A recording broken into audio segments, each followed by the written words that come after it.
Vlog naman pa about sa paninira ng foreigners sa Korea. Difference ng pamumuhay ng foreigners at Koreans sa Korea. Ano ba talaga pinagkaiba ng mga foreigners sa Koreans? Bakit ba marami nagsasabi na mahilig manglait ang mga Koreans at mahilig man-discriminate? Si Jeff nga pala ito ang makakasagot sa'yo. Kikwento ko sa inyo tungkol sa mga napansin at nakita ko. Hindi ko sinasabi na 100% ganito. Pero mostly ang mga Koreans ay straightforward makipag-usap sa tao. Lalo na kapag kakilala ka or ka-close ka. Wala nang bola-bola at pakikipaglokohan. Kaya isa ito sa reason kung bakit madami nasasaktan ng mga foreigners at nakakaramdam ng racist. Nakwento ko na sa inyo ang South Korea ay isa sa perfectionism country. Kapag namuhay na kayo sa Korea, marami mga Koreans sisita sa'yo tungkol sa katawan mo o kaya naman sa itsura mo. Pero sobrang normal lang yan dito guys, dahil straightforward nga makipag-usap ang mga Koreans. For example na lang, teacher mo or classmate mo o kaibigan mo, pwede ka niya bigla sabihan ng, "Uy, ang laki ng tumubo na pimples sa mukha mo." Or kaya, "Uy, ang taba-taba mo na."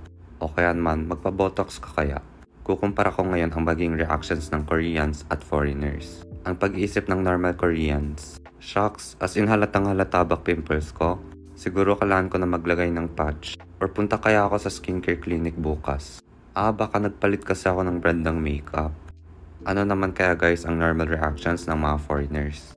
Salbahe to Pati pimples ko pinapakialaman. Ang dami pa naman tao nakikinig, nakakahiya.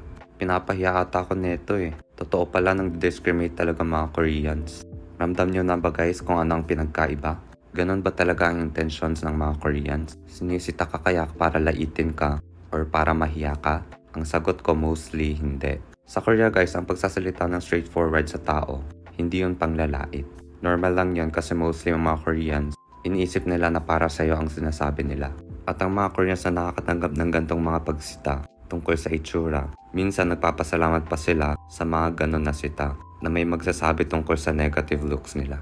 Para alam nila kung anong skincare ang kakailanganin nila sa sarili nila. So parang nakakatulong ang gantong culture sa isa't isa.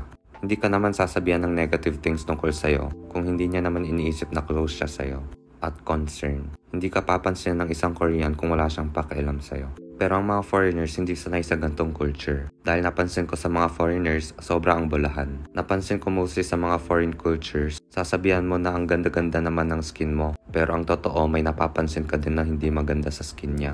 Mostly napansin ko sa mga foreigners, sinasabi nila kung ano ang maganda sa'yo sa harapan. Tapos pag-uusapan ka sa likod ng ibang tao, kung ano ba ang mga hindi maganda sa itsura mo. Mapapansin nyo ang mga Koreans harapan talaga magsalita.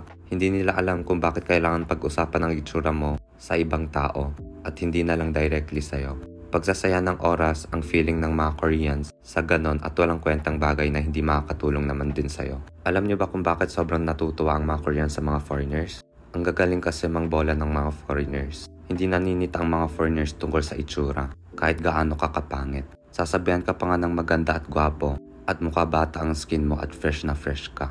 Akala naman ng mga Koreans kahit mga foreigners straightforward magsalita. Minsan hindi alam ng mga Koreans na bobola pala sila. Dahil mga Koreans nga straightforward nga magsalita. Marami na ako nakita mga foreigners na sobrang puri nila sa harap ng Korean. At sa likod sobrang naman ang panglalait. Ang mga Koreans naman sobra sisitahin ang itsura mo sa harapan mo. Feeling kasi nila para yun sa'yo. Tas kapag sa likod naman, sobra ang gagawin papuri tungkol sa'yo. Weird, diba? Ang iniisip kasi ng mga Koreans, ang panglalait sa ibang tao sa talikuran, paninira din yon sa sarili mong image. Walang makikikaibigan sa'yo once na malaman nila na ganun ka pala. Ang una kasi isipin ng Korean, hindi pala ito totoong tao. Iisipin agad ng mga Koreans, siguro ganito din pala siya sa akin. Ang gaganda ng mga sinasabi niya sa akin, siguro sa likod ko nilalait din ako neto. Kaya guys, kung may Korean man maninita sa itsura mo, maganda na matuwa kayo sa pagsita sa'yo. Meaning kasi ng pagsita sa'yo, feeling niya para sa'yo ay close friend at concern lang siya sa'yo. At isipin mo na pinapahalagahan pala ako ng tao na ito. Kunwari, Onni ang nagsita sa'yo. Sabi ni Onni, "Uy, grabe na ang wrinkles sa mukha mo." Maganda sasabihin niyo na lang, "Onni, may marirecommend ka ba na skincare product o kaya skincare clinic?" 100% guys matutuwa ang Korean sa'yo. At hahaba pa ang kwentuhan niyo. Minsan tatanungin ka pa tungkol naman sa kanya. Ano ba problema sa skin niya? Or ano sa tingin mo kung ano pa ang diferensya sa skin niya?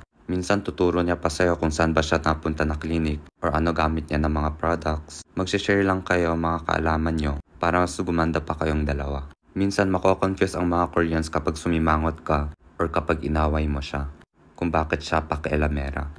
Oo guys, pakialamera lang ang tingin ng mga foreigners sa mga Koreans. Iba lang talaga kasi ang culture. May mga bagay na maganda sa kanila at pangit sa tingin nyo. Minsan ang maganda naman sa tingin nyo ay pangit sa kanila. Sa tingin ko, pinaka-importante, maging mapasensya tayong lahat at intindihin na lang ang bawat isa. Nalulungkot lang ako dahil parang ako lang ang nakakakita ng mga gantong difference. Kaya mas dumadami ang misunderstandings between sa Koreans at foreigners. Sana lang mas lumawak pa ang wisdom at knowledge nating lahat.